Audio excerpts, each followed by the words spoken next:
오늘은 위즈웨이브 이건희 대표 함께하겠습니다. 어서 오세요. 네, 안녕하세요. 네, 대표님 먼저 반도체부터 보도록 하겠습니다. 네. 대체 반도체 반전의 키는 어디에 있을까 궁금해지는데 일단 어제 ASML 실적 쇼크 반도체주가 털썩 내려앉았었잖아요. AI 거품론 재확산될 것인가 뭐 이런 우려도 있었고요. 우리 대표님께서는 어떻게 보시는지요? 네, 재확산은 없을 거고요. 지금 AI 어제 또 다시 이제 그 쇼크를 회복을 했죠. 미국도 그렇고 어제 마이크론이 한 4% 이상 올랐고요. 간밤에. 엔비디아도 올랐죠. 엔비디아도 3% 이상 다시 반등이 나왔는데 결국엔 보시면 지금 ASML의 그 내용, 그러니까 실적이 나빴던 게 아니라 가이던스가 이제 조금 이제 하향을 했죠. 네. 앞으로 가이던스가 충격적으로 거의 한 50% 정도 줄였습니다. 근데 여러 가지 원인이 있는데 그동안 이제 중국이 규제 걸리기 전에 빨리 사자 해가지고 했던 물량들이 이제 안 들어올 거고, 이제 그리고 또 DUV 장비도 이제 수출을 못 하게 되는 이제 여러 가지 이제 제재들이 이제 따라오기 때문에 중국 관련된 매출이 줄어들 거를 좀 반영을 시킨 거고, 또 하나가 이제 이게 첨단 설비죠. 이제 파운드리, 삼성 파운드리라든지 인텔 쪽에서 파운드리 업체들이 좀 물건을 사가야 되는데 지금 증설할 기미가 없죠. TSMC만 오로지 지금 증설을 하고 있습니다. 그래서 세 군데서 사갈 거를 지금 한 군데서만 사간다라고 보면 향후에 좀 이제 이런 투자 지원 이런 것들이 지금 반영을 시킨 거기 때문에 오히려 그러면 지금 그 메모리 단도 마찬가지인 게 EUV 장비가 생각보다 많이 필요 없습니다 지금. 네. 왜냐하면 생산량이 늘지 않는데 굳이 도입을 더 빨리 할 필요가 없죠. 그리고 지금 여러 가지 면으로 봤을 때 ASML이 그 가이던스를 나쁘게 낸 거는 오히려 긍정적이다. 왜요? 오히려 낫다. 그러니까 그동안 이제 겨울이 온다라고 주장했던 분들 얘기 들어보면 캐파가 너무 늘어서 공급 과잉이 생길 거다라고 했는데 네. 공급 과잉이 생기려면 투자를 많이 해야 생길 텐데 지금 투자 안 하고 오히려 지금 삼성전자는 라인을 죽이고 있는 상황이기 때문에 사실은 이제 공급 과잉보다는 지금은 이제 적정한 시기에 이제 공급을 투자를 하기 위한 그런 상황을 기다리기 때문에 오히려 가격 면에서는 오히려 회복될 가능성이 높다라고 보고 있습니다. 오히려 기회다라고 좀 봐주시는 것 같은데 그렇다면 이 이슈는 어떻게 봐야 될까요? 미국 AI 칩 수출 상한 검토 이 소식에 또 한 번의 걱정이 커져가는 것 같아서요. 그건 악재긴 악재인데 이미 좀 많이 반영이 됐다. 이미 나올 만큼 나왔다. 네, 뭐 그건 예상했던 거고요. AI 칩도 마찬가지고 지금 엔비디아의 주가가 지금 발목을 잡혔던 이유 중에 하나도 중국 수출 제한이거든요. 이제 이런 부분들도 어떻게 보면 이미 시장은 어느 정도 예측을 다 하고 있는 상황이고요. ASML도 마찬가지로 실적 가이던스 발표할 때 이 부분을 다 감안해서 발표를 했거든요. 그러니까 결국엔 앞으로 지금 중국 관련돼서 첨단 장비, 지금 이제 DUV 장비도 못 팔게 한다라고 얘기를 한다는 건 아예 중국을 더 쪼개겠다라고 지금 아예 미국에서 좀 대놓고 얘기하는 거기 때문에 앞으로 이제 이 AI 칩 수출 상한 검토에 삼성전자가 사실 조금 걱정이 되긴 합니다. HBM2 버전들을 중국에 많이 팔고 있었는데 그것까지 규제가 되면 사실은 좀 더 안 좋은 악재이긴 하지만 전반적으로 지금 시장의 대부분의 종목들은 이거를 다 반영하고 있기 때문에 우리나라 또 반도체 장비주들도 사실은 중국에 많이 팔고 있거든요. 근데 이제 첨단 장비가 아니기 때문에 웬만하면 걸리지는 않을 텐데 여러 가지 이제 AI 칩 관련된 걸로 보면 지금 중국의 그 뭐 수출 상한 뭐 이런 것들 검토하는 것들은 엔비디아나 윗단에서 이제 걸러지는 거고 국내 장비주들은 그닥 그렇게 걸릴 건 없는 것 같은데 지금 우리나라 장비주들은 대부분 뭐 쉬고 있죠. 너무 안 가죠. 답보 상태예요. 투자가 안 되니까 당연히 쉬는 게 맞는 거고 지금은 그러면 장비주들이 대부분 움직이는 거는 HBM 단으로만 움직인다 이렇게 보시는 게 맞는 거죠. 좀 어느 정도 제한적일 거다라고 봐주신 건데 그럼 대표님 TSMC 실적 만약에 나오면 오늘 나오죠. 오늘 낮에 나올 텐데 TSMC 실적 나오고 코실적이 나온다면 국내 반도체 오늘장에서 좀 더 강하게 불을 뿜어줄 수 있는 뭐 트리거가 될까요? 모멘텀은 좋아지겠죠. 근데 그렇다고 해서 TSMC가 좋아진다고 좋아질 만한 종목들이 생각보다 많이 없다는 거에 문제고 오로지 이제 뭐 하이닉스 정도가 관계가 돼 있겠죠. 그래서 나머지 이제 TSMC 향으로 물건을 납품하던 회사가 잊어버리셨을 텐데 한미반도체가 원래 TSMC 향으로 납품을 굉장히 많이 했던 회사거든요. 그래서 우리나라 장비주들이 안 좋을 때도 혼자 좋았던 이유가 그거였는데 네. 지금 이제 사실은 SK하이닉스, TSMC까지 이제 같이 된다라고 하면 어제 또 뭐 말이 많았습니다. 장 끝날 무렵에 끝나고 나서 한화 인더스트리얼 솔루션즈랑 한미반도체가 뭐 시간 내에서 주가가 막 희비가 엇갈리는 그런 모습이 나왔는데 오늘 아마 그것도 관전 포인트가 될 것 같고요. 그래서 한미반도체 좀 보시면 좋을 것 같고 또 하나가 이제 뭐 어찌 됐든 AI 산업이 잘 되고 있다라는 거죠. TSMC가 좋다라는 거는 그러면 여전히 가속기에 그 보드를 납품하고 있는 MLB를 납품하고 있는 이수페타시스가 가장 좀 무난하게 사기 편한 종목이지 않을까 생각하고 있습니다. 한미반도체 이수페타시스 보면 좋은 거는 다 SK 하이닉스랑 연결되는 것 같고 안 좋은 건 지금 다 삼성전자랑 연결되는 것 같은데 대표님 삼성전자 돌파구 어디서 찾아야 될지 결국에 또 한 번에 오만전자로 갔는데 사실 이제 몇 번 당했다 보니까 5만 원이라고 해서 사고 싶지는 않더라고요. 지금 이제 보면 그 아까 브리핑하실 때 상상인 증권, 그다음 BNK 되게 갈렸죠. 다르다고 느끼지만 둘 다 똑같은 얘기입니다. 결국에는. 그래요. IBK와 상상인. 이제 IBK 입장에서는 바닥은 찍은 것 같다. 상상인도 마찬가지로 생각하는 건데 기회 비용이 많다라는 건 뭐냐면 이게 바닥권의 대형주가 이렇게 빠졌을 때는 올라갈 때 모멘텀이 좀 큰 게 있어야 되는데 그게 모멘텀이 나오려면 좀 시간이 걸릴 것 같다. 저도 연말까지는 재미없을 것 같습니다. 삼성전자. 그러니까 지금 너무 급하게 사시려고 생각하지 마시고요. 뭐 외국인들의 수급이 좀 돌아온다든지 그다음에 그동안 이제 밀렸던 숙제들을 좀 해결하는 걸 보시고 사셔도 늦지 않다. 근데 아마 그게 내년 초나 돼야 아마 그런 기대감이 생길 가능성 연말이나 연초가 돼야 될 것 같습니다.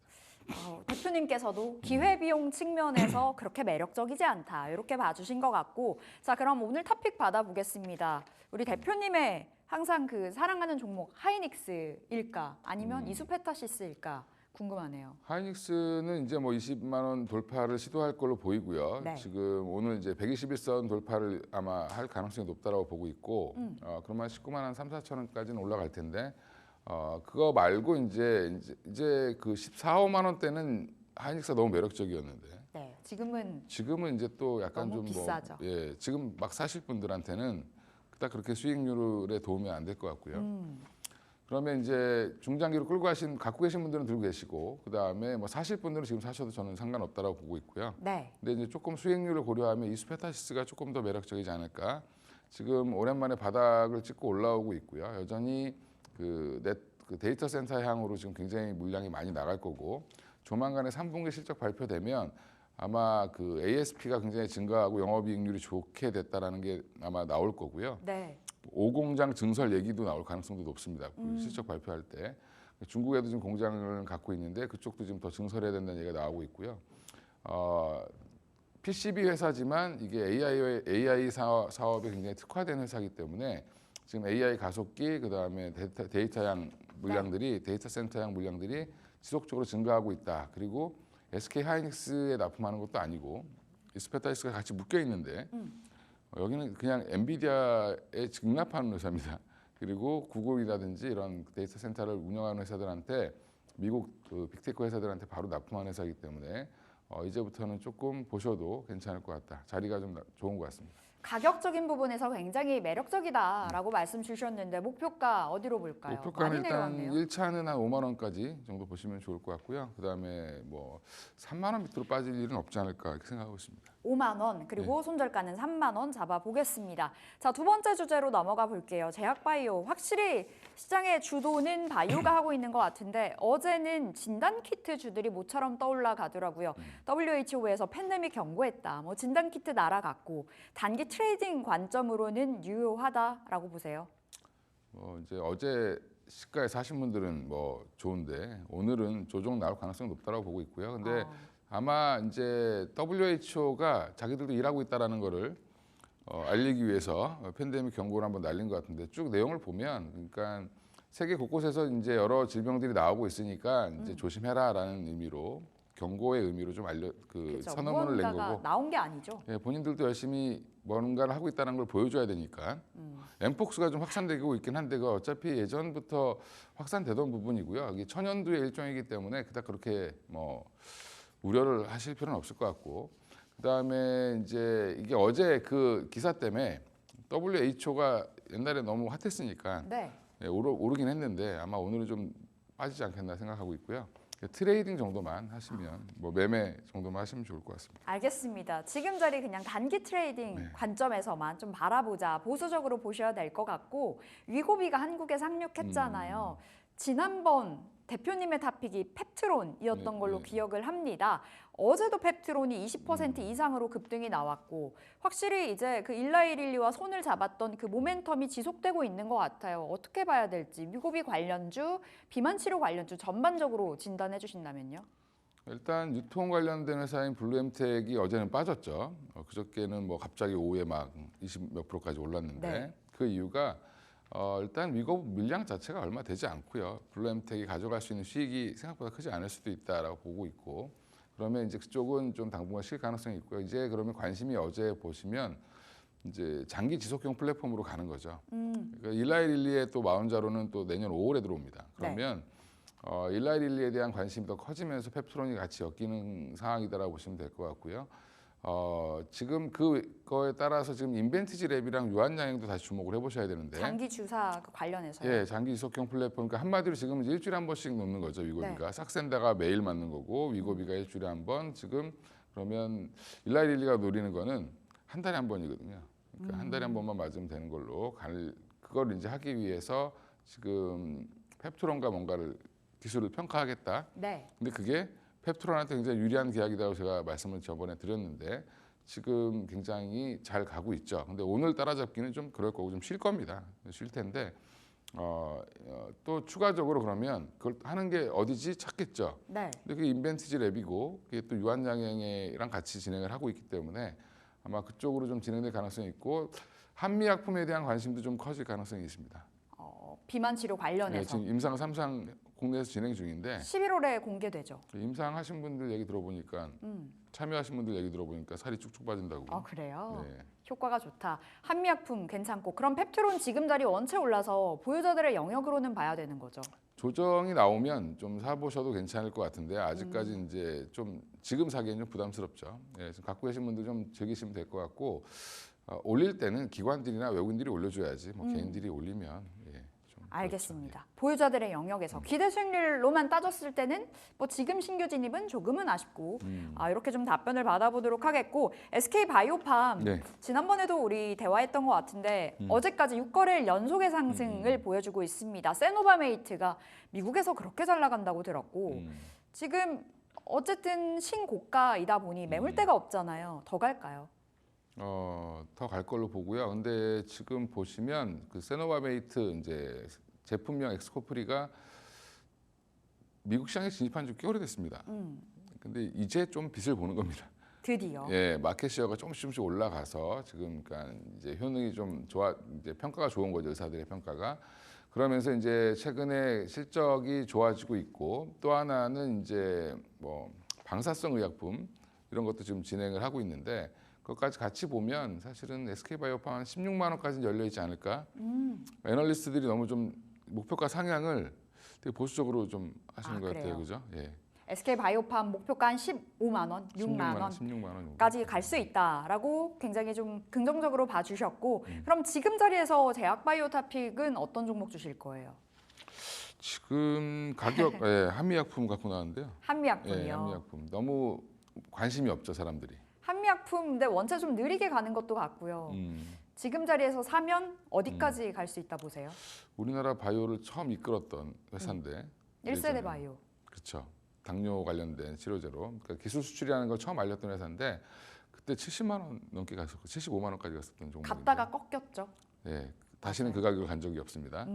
근데 이제 다시 한번 시도하지 않겠나 이번에는. 그래서 지금 한국형 비만 치료제 한국에서 인상하고 있고요. 그래서 이게 27년도 출시 예정인데 좀 빨라질 가능성도 있지 않을까 생각하고 있고 그다음에 지금 그 파이프라인이 3개가 있습니다. 네. 비만 치료제로만. 지금 첫 번째 물질이 임상 3상이고 두 번째, 세 번째는 지금 또 진행 중인데 그 세 번째 나오는 게 지금 그러니까 근육 감소를 줄이는 근력량을 늘리고 체지방을 줄이고. 그렇죠. 이제 지금 보통 이 기존의 비만 치료제 같은 경우는 둘 다 줄이거든요. 근데 네. 이거는 이제 지방만 줄이는 쪽으로 이제 가겠다라고 해서 지금 그걸 11월 달에 비만학회에서 발표할 예정이다라고 지금 나와 있기 때문에 11월 초가 지금 다 돼가죠. 네. 그러면 좀 이제부터는 좀 관심을 좀 가져보시는 게 좋을 것 같고 여전히 이제는 개발사 쪽으로 아마 좀 시선이 몰리지 않겠나 생각합니다. 네. 그럼 한미약품 목표가 어디로 볼까요? 목표가는 일단 1차 목표가는 40만 원 말씀드리고요. 이제 손절가는 25만 원으로 말씀드리겠습니다. 알겠습니다. 40만 원, 25만 원. 자, 오늘장 전략 한 30초만 알려주세요. 어떤 전략? ASML 악재가 해소됐으니까 오늘 좀 반도체주 반등이 좀 나오지 않겠나 생각하고 있습니다. 오늘 반도체 반등을 좀 기대해 보면서 시장 바라보도록 하겠습니다. 자, 오늘 위즈웨이브 이권희 대표 함께했습니다. 말씀 고맙습니다. 네, 감사합니다.